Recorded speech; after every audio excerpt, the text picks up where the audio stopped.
In our last upload, y'all saw me apply for the Chase Ink Unlimited and fortunately was approved for a $20,000 credit limit, which was pretty surprising to me. That was my 15th credit card approval in a row and completed my Chase Ink trifecta, composed of the Chase Ink Cash, Chase Ink Unlimited, and Chase Ink Preferred now. And as I explained in that Watch Me Apply video, the Chase Ink Preferred is a really solid credit card that honestly doesn't get talked about that much here on YouTube. And while it's a card that I can see slotting into many people's setups and even being a daily spend credit card for them, that's not exactly what I plan on using this card for. And in today's video, I'll quickly explain exactly why I applied for this card and how I'm able to justify that high minimum spending requirement, even though I'm not somebody that has super high spend. I'll also share my data points after applying for this card so you can see how the hard inquiry and stuff like that impacted me. And then I'll be unboxing this card live for y'all, talking about the activation process and stuff like that. Two quick notes before we dive in. For one, you can probably tell that my voice does not sound normal. That is because I am pretty sick right now, but still wanted to get this video out to y'all as quickly as possible. And on that same token, as you can already probably tell, this video is not going to be sent to my editors. I'm just going to get this one out pretty quick for you. So I hope you enjoyed the more laid back atmosphere of this one. With that being covered, let me quickly discuss why I applied for this credit card. Yes, I did explain this in full detail in the Watch Me Apply video, but I'm going to be touching on a few different nuances here. So I still think it's worth listening to if you've already watched that video. But the number one reason, really the only reason I applied for this credit card is because of its elevated welcome offer right now. At the time of me recording this video, it still has an offer out for 120,000 Chase Ultimate Rewards points after spending $8,000 in the first 3 months of having it. I mentioned in that video how I have referral links down below for you to sign up for the card and get the same offer. And of course, that gives me kickback at no additional cost to you. But it came to my awareness that the referral links for the Chase Ink Preferred are only showing 100,000 points. So if you do want that 120,000 point offer, feel free to DM me on Instagram and I'll point you in the right direction. And that really goes for any elevated welcome offers. On top of that, you can also sign up for the elevated welcome offer notifications that I mentioned in my community feed. And if you create the free account for those notifications by signing up for any credit card through those links, you do support me directly too. So it's really just a win-win across the board. All of this to say though, the referral links only do show 100,000 points from what I can see. So be sure to check that before you do apply for this card. Originally, I did plan on applying for the Chase Ink Cash right now for its 75,000 points after spending $6,000 in 6 months, technically is the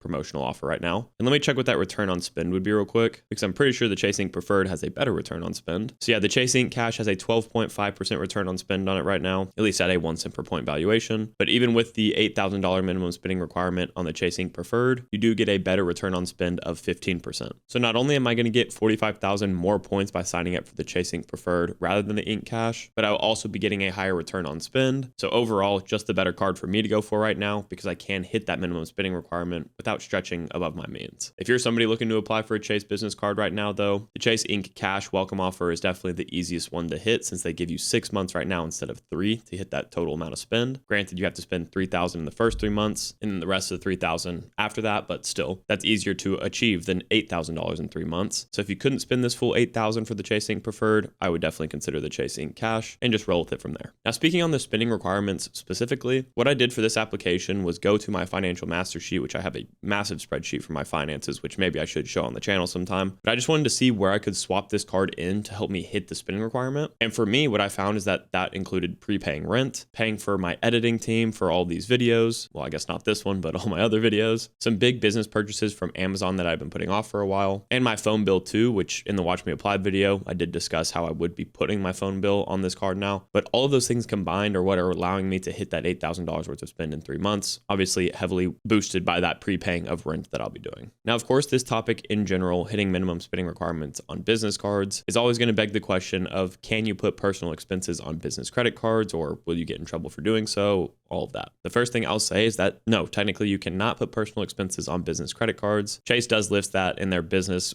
credit card agreement, which I will be showing later, I guess. But first of all, they're rarely ever going to check this. And if they do, they don't really have any real way of proving what was a personal or business expense. Also remember that the IRS does not care what you put on your credit cards. So as long as you don't write off your personal expenses that you put on these cards as business expenses, you should not be running into any issues at all. Of course, there is always a risk in doing this though, because Chase could at any time decide to shut your card accounts down. And that's why I do not openly recommend that you do this with my platform that I have here. But I just bring these things up to let you know that there are a ton of data points online reassuring folks that they have never had any problems with putting personal expenses on business credit cards. And it's really just all up to risk tolerance and strategy at the end of the day, which is what the credit card game is in general. For me personally, I try to keep business expenses alone on my business credit cards, but the main reason for that is to separate my personal and business expenses. Ever since I got my first business credit card, the Amex Blue Business Plus, I have not really worried a day since then whether or not I'm going to get in trouble for putting a couple of personal expenses on my business cards. Because at the end of the day, everybody makes mistakes. Like I said, they're not going to check. You're not going to run into any issues with the US government for doing this, but it still is a risk, and Chase could change their minds at any time. So that's why I can't ever promise you're not going to run into any problems. I just want to share the information that's out there. Now let's quickly cover all of my data points after applying for this card, because we do have some interesting takeaways from this. Let's start with my Chase 524 status. As of right now, I'm sitting at 424, and that's my plan to be staying at 424 until December of this year, because I'll be going for the Southwest Performance Business first in November, and the Southwest Plus card in December, which is a personal card, pushing me back up to 524. And of course, that's to get the Southwest Companion Pass. After that point, though, I will not drop back under 524 until March of 2025.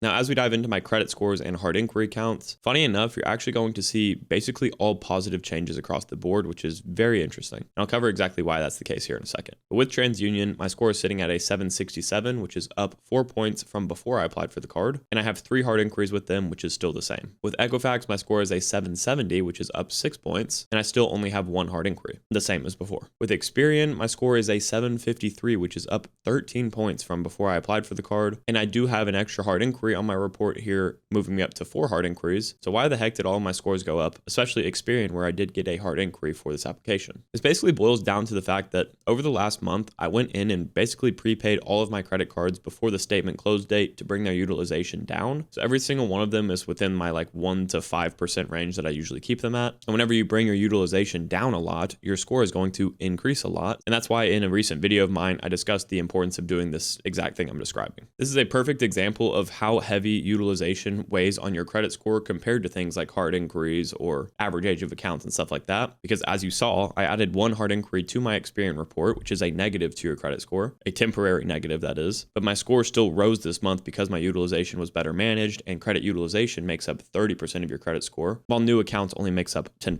So this is why I say to not worry so much about hard inquiries and instead just focus on the 65% of your score, that being on-time payments and credit utilization, since the rest just does not matter so much. Of course, there are extremes on both sides of this, but for the most part, just focus on the big factors and you should be in the clear. Another question I was asked on the Watch Me Apply video is, how do I have my inquiry counts so low while having 15 credit cards that I've applied for? And I guess this only comes down to 2 factors. The first one being that I space out my credit card applications appropriately, just like I talked about in that video I just mentioned. So with hard inquiries falling off of your report every 2 years, even though I'm adding new cards to my setup, new hard inquiries every single year, I have cards from 2 years ago that are falling off at the same rate, just keeping me at a very low hard inquiry count overall. On top of that, I also do apply for other cards like Amex credit cards that don't hard pull you if you're an existing customer. So that's also helped as well. And that's probably the second biggest factor. So with all that being said, I want to go ahead and unbox this card really quickly here for y'all. And I have 3 quick bullets here in my notes that I want to cover before I flip my camera around. The first one being that I did call immediately after applying and was able to get my card expedited from 5 to 7 business days down to just 2 to 3. And as you can see here, they did send me one of their big envelopes that does have extremely urgent on the front. And that's just because I called. They would not have done that if not. Secondly, as it comes to the activation of this card, if you're somebody that's applying for it without a Chase for Business account before having it, which was me whenever I first applied for my first Chase Inc. credit card, you will have to create that account when activating your card, but you can call Chase to link your personal and business accounts together. Then you can see all of your Chase credit cards on your business account specifically. So since I added my first Inc. card, that is the login that I use, the business login, to see all of my information, even though I do have 2 separate accounts technically. I just leave that personal one open for Zelle and stuff like that. So just a small thing, but it is something that gets really confusing if you haven't applied for one of these cards before. So just thought I'd let you know. If you are somebody though that already has Chase Inc. cards, you have that Chase for Business account. The activation process is extremely simple. You just let them know that you received the card and everything is already inputted into your business account for you. Okay, now let's go ahead and flip that camera around. Okay, so as you can see, like I said, we have the express packaging here. It came extremely urgently, which was super nice. If we open up the package itself, we come to the envelope, of course, that we expect all of our credit cards to come in. So let's go ahead and pull out all the paperwork in this package itself. So you have a few pieces of paper. One is going to be where your actual card is and it tells you how to activate it and stuff. Then we have a few more that I'm going to cover really quickly before before we look at the card itself. Starting with the business card agreement rates and fees table. So this tells you things like your purchase annual percentage rate, as well as your fees like your annual membership fee and your penalty fees. As I always say, the penalty fees are things I don't care about because we're going to be paying off our cards on time and in full every month. If you're not doing that, you should not be applying for credit cards anyways. And that's really just that. Next up, we have a paper telling us what Chase does with our personal information and how we can limit that sharing if we do want to. Nothing too special here, but just another, disclosure paper. And then we have the Chase business card agreement, which is where we do have some helpful information like what I was talking about at the beginning of this video. Tell you how to get started with your account, some important definitions and stuff like that. But this is the section that we probably all care the most about, and it's about using your card. This line is what applies to us the most in this video. It says your account is a business account and should only be used for business transactions and not for personal, family, or household purposes. So again, it does say that in these agreements, but whether or not that's exactly how you use your card is up to you at the end of the day. Just know that they say you're not allowed to. So if you choose to, you're technically not abiding by their rules, but most people have never run into issues when breaking that rule specifically. Now let's dive into the card itself. As you can see, credit access line of $20,000, which is great. Y'all can start judging my tape job now, my credit community Discord, because this one is not very well done, I would say, but hey, you're still going to get the idea here. But without further ado, let's go ahead and reveal this card here in 3, 2, 1, and there it is. As you can see, it actually does have a pretty nice color to it. I do like it more than the Chase Ink cards normally that are just kind of gray. Go ahead and pull this off the paper here. And it looks like once again on this paper, it tells you to only use this card for business transactions alone. So just further driving that nail into the coffin there, but just something to note. As for the card itself though, it has a really nice kind of deep blue design to it. I will say right off the bat, what I hate is that this card also has raised numbering on it, just like the Chase Ink cards or the Chase Freedom cards. Well, I guess now the Chase Freedom cards, actually you are able to order them without the raised numbering if you order a replacement card. But yeah, like why do all their business cards have this? I just don't understand, but hey, maybe they'll get to these eventually. Only things to really talk about, you have the business preferred logo in the top right, the Ink logo here. You have the Visa signature business logo here on the bottom right. And then of course you have your number in the middle there, your name on the bottom, as well as your business name, the expiration date. Then we flip it to the back and there's nothing too crazy here. Had to cover up most of it because the raised numbering does come through the other side too. But just a few little helpful phone numbers to call and stuff like that. Tap to pay logo, the mag strip, signature line, but nothing too crazy. Overall, pretty nicely designed card, I would say. Nothing special, but nothing bad either. Well, I guess it is bad that it has the raised numbering because then I just don't want to carry it in my wallet, but other than that, not too bad. If you do want to see the full application process for this card so you can unbox one for yourself, go ahead and watch this video next. And as always, Odin and I both want to say thank you guys so much for watching this video. If you did enjoy it, please consider leaving a like and subscribing to the channel, and we'll catch you guys next time.